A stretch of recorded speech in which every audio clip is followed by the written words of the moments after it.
Hi, my name's Robbie Persing. I live in Sunnyside, Pennsylvania. I'm 34 years old and I have muscular dystrophy.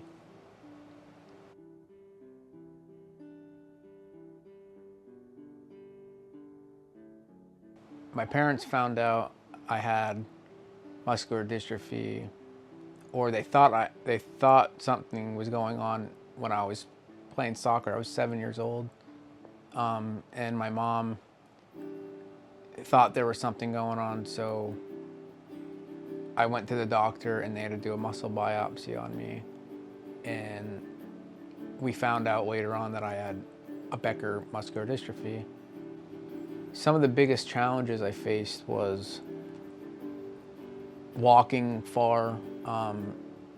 Distance was very hard for me, so I had to really pay attention to how far I'm going or where I'm going to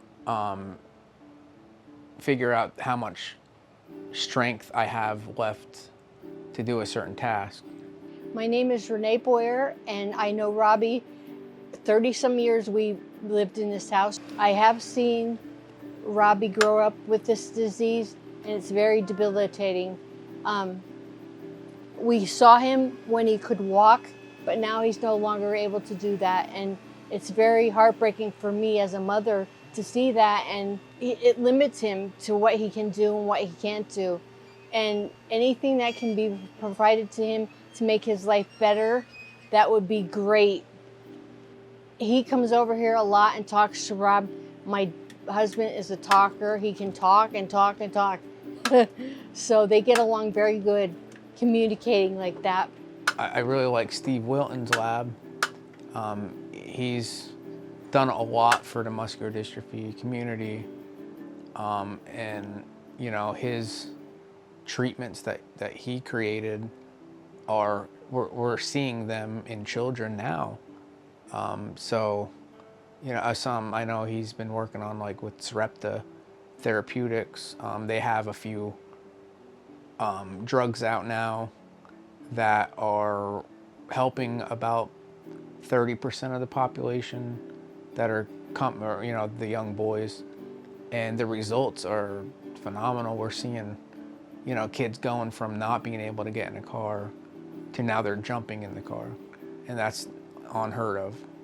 I'm Professor Steve Wilton. I work at Murdoch University. I'm leading a research group looking into treating Duchenne muscular dystrophy and a whole range of other genetic diseases. Duchenne muscular dystrophy is probably the most common serious form of childhood muscle wasting. It's caused by the loss or a mistake in a gene called dystrophin, and without this functional dystrophin protein, the muscle fibers are much weaker than they should be.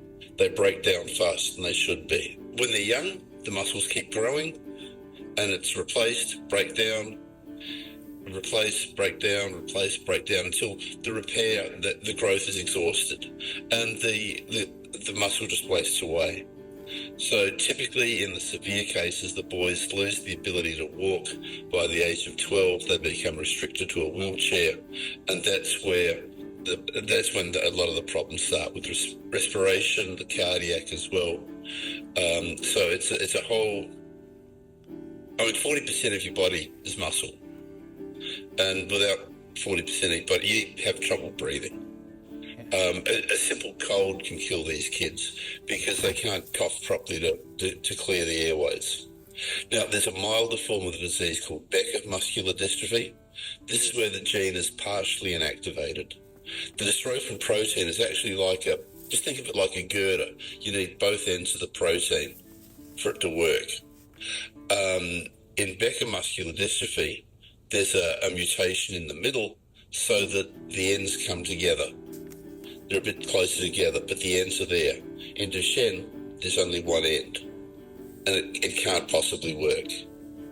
So some of the things that I used to do that I can't do anymore, but I love very much, I think the biggest thing is just walking, being able to run, riding my bike, playing soccer, playing with my friends, playing guitar.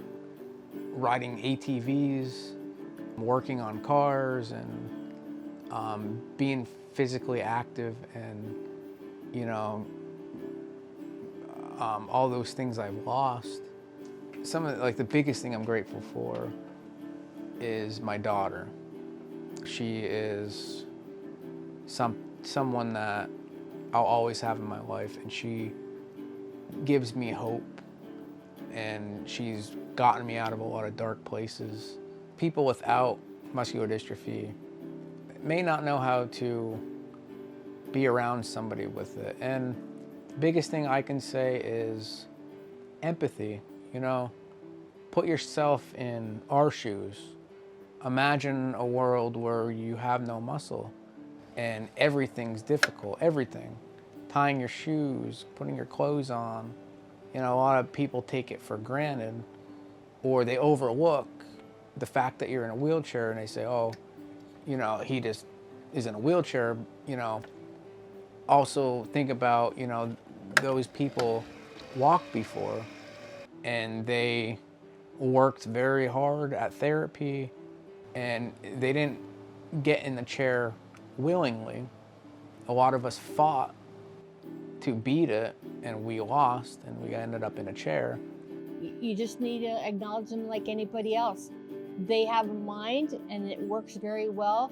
They just need extra help with walking and stuff like that.